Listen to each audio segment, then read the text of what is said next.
আমার আজকের গল্পটি হলো তোমার চাদরখানা মেলে ধরো।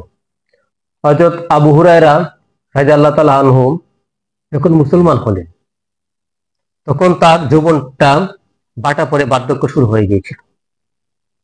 স্মৃতিশক্তি দুর্বল হয়ে যাওয়ার কারণে তেমন কিছু মনে রাখতে পারতেন না। একদিন নবীজি সাল্লাল্লাহু আলাইহি সাল্লামের খেদমতে হাজির হয়ে আরজ করলেন, হে আল্লাহর রাসূল, আমি আপনার মূল্যবান নসিহত শুনি, কিন্তু কিছুই মনে রাখতে পারি না, সবই ভুলে যাই। নবীজি সাল্লাল্লাহু আলাইহি সাল্লাম বললেন, তোমার চাদরখানা মেলে ধরো। তিনি তার গায়ের চাদরটা মেলে ধরলেন। নবীজি সাল্লাল্লাহু আলাইহি সাল্লাম আপন হাত দ্বারা এমন ভাবে ইশারা করলেন যেন কারু ঝোলায় কিছু চাচ্ছেন বা দিচ্ছেন।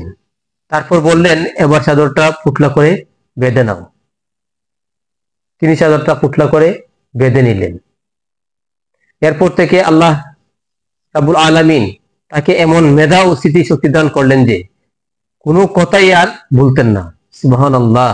ইলম অর্জনের জন্য তিনি অগ্রসর হলেন আর উস্তাদ দোয়া করে দিলেন, যার বরকতে মহান আল্লাহ এমন গ্রহণযোগ্যতা দান করলেন যে আজ তার নাম হাদিসের কিতাবগুলোর পাতায় পাতায় বিদ্যমান।